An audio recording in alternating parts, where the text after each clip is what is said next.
Hello dear students. आशा है आप लोग सब कोई स्वस्थ होंगे।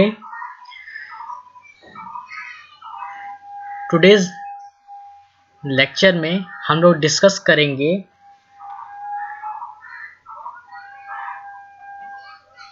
हेनरीज लॉ से आगे चलकर ऑन रॉल्स लॉ।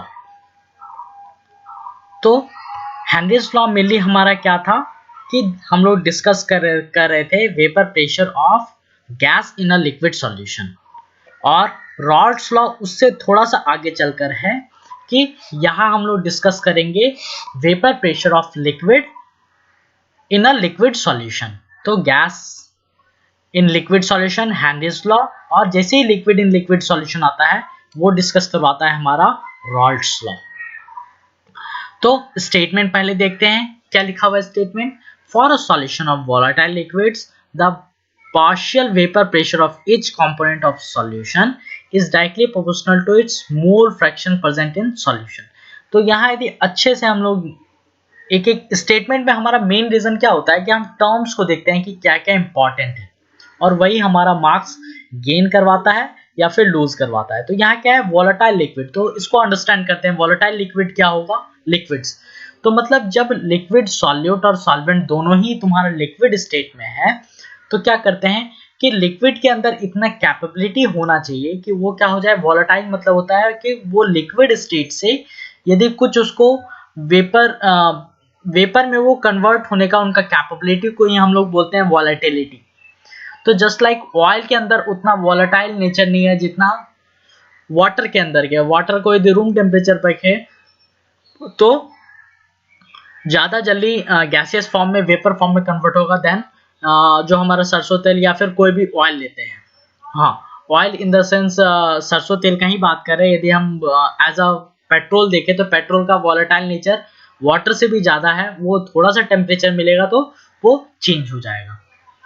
तो यहाँ हम लोग का क्या होगा, वोलेटाइल लिक्विड्स लेना है। और ये क्या होता है कि जिस तरह से वहां partial pressure directly proportional to क्या था, मोल फ्रैक्शन था, तो यहाँ पे जो ज्यादा वोलेटाइल नेचर का होगा उस पर डिपेंड नहीं करेगा, ये दोनों का ही वोलेटिलिटी पे डिपेंड करेगा कि ये दोनों का ही डायरेक्टली प्रोपोर्शनल होगा। जैसे partial pressure of each component है, तो यदि दो कंपोनेंट 1 और कंपोनेंट 2 लेते हैं, तो कंपोनेंट 1 का जो पार्शियल प्रेशर होगा वो इक्वल टू होगा P1 नॉट इंटू Chi1। तो यहाँ Chi1 आपका x1 के जो दिख रहा है, ये आपका मोल फ्रैक्शन ऑफ कंपोनेंट 1 बताएगा, और ये जो उस सॉल्यूशन बनाने के बाद जो पार्शियल प्रेशर वो एक्सर्ट करेगा ड्यू टू कंपोनेंट 1, वो होगा P1।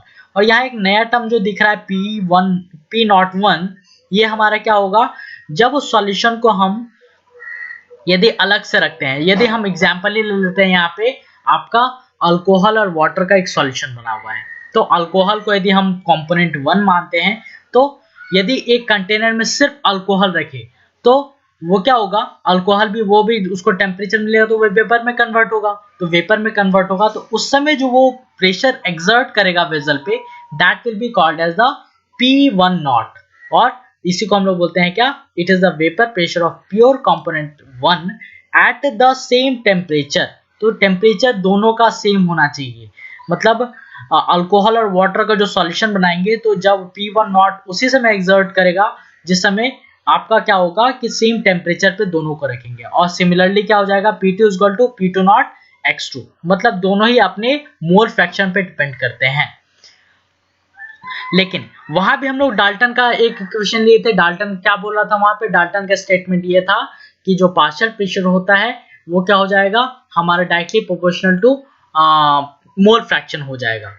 तो उसके अनुसार फिर क्या हो जाएगा, यहाँ पे डाल्टन इस लॉ क्या कहेगा कि पार्शियल प्रेशर जो एक पूरे कंटेनर में एक्सर्ट करेगा वो क्या हो जाएगा, टोटल पार्शियल प्रेशर, मतलब टोटल पार्शियल प्रेशर जो आएगा उसके कंपोनेंट में जो पार्शियल प्रेशर ऐड करेंगे उसका इक्विवेलेंट होगा। वहां भी हो रहा था क्योंकि वहां गैस था और सेकेंड वन लिक्विड, आपका कोई पार्शियल प्रेशर नहीं शो कर रहा था, तो वहां पी टोटल जो दिखा रहे थे सिर्फ हम लोग दिखा रहे थे P1 का वैल्यू।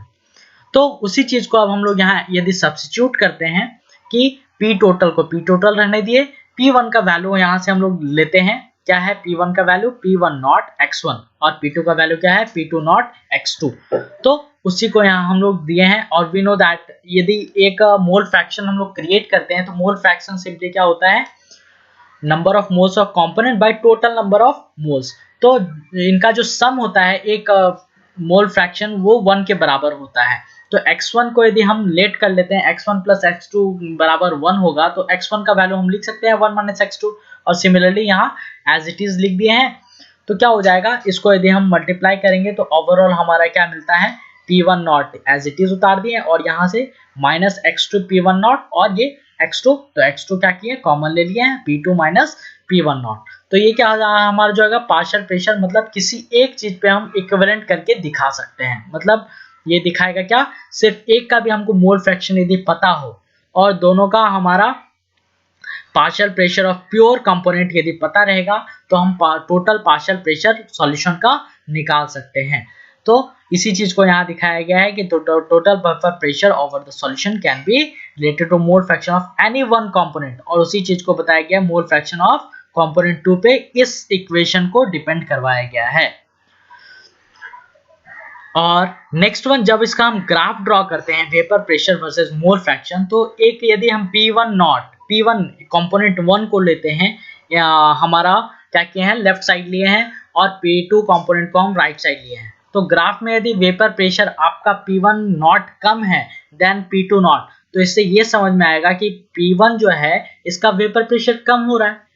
तो वेपर प्रेशर यदि कम है तो ऑब्वियसली वो क्या हुआ है गैसियस में कन्वर्ट हुआ है। तो जो गैसियस में कम कन्वर्ट हो लिक्विड उसको हम क्या बोलते हैं लेस वोलेटाइल नेचर का। तो ये हमारा क्या इसी चीज को बताने की कोशिश किया गया है। तो दिख रहा है हमारा कि assuming that the component 1 is less volatile than the component 2, that's why the vapor pressure of P1 naught is less than P2 naught। और इसी चीज को हमारा P1 इस पूरे टर्म को y1 मान लिया गया है, और क्योंकि ये वाला वैल्यू क्या होगा वेरी करता रहेगा, यहाँ x2 लिए हैं तो ये पूरा का पूरा वैल्यू हमारा कुछ इस तरह से दिखेगा। तो P1 is equal to y1 P total किए हैं और ये हमारा मोल फ्रैक्शन बता रहा है। ओके, तो इसी से रिलेटेड 2 क्वेश्चन है, ऑलमोस्ट ये एनसीईआरटी से रिलेटेड क्वेश्चन है, तो ये आप लोग कर सकते हो। और देखो ये एक चीज और बताया गया है कि हम जो रॉल्स लॉ बोलते हैं, ये रॉल्स लॉ नथिंग बट क्या है हेनरीज लॉ का स्पेशल पार्ट है। वहां क्या हो रहा था हमारा जब partial pressure directly proportional to mole fraction कर रहे थे तो वहां हमारा क्या प्रोपोर्शनेट है KH ले रहे थे, और KH का वैल्यू यहाँ इक्विवेलेंट टू हो जा रहा है आपका pure partial pressure of pure solvent में, प्योर लिक्विड के फॉर्म में ये कन्वर्ट हो जा रहा है। ठीक है, तो ये हमारा क्या है रॉल्स लॉ मेनली किस तरह के सॉल्यूशन पे हमारा डिपेंड कर रहा है, liquid in liquid type of solution. Okay, in next class we will discuss about vapor pressure of solution in solid in liquid। उसके बाद रॉल्स लॉ जो तुम्हारा ओबे करता है उसको हम लोग आइडियल सॉल्यूशन में रखते हैं, और सेकेंड वन जो ओबे नहीं करता है उसको नॉन आइडियल। तो नेक्स्ट लेक्चर में इसको और अच्छे से डिस्कस करेंगे। Till then keep learning, keep solving, और यदि कोई प्रॉब्लम है तो कांटेक्ट करें। Thank you for watching.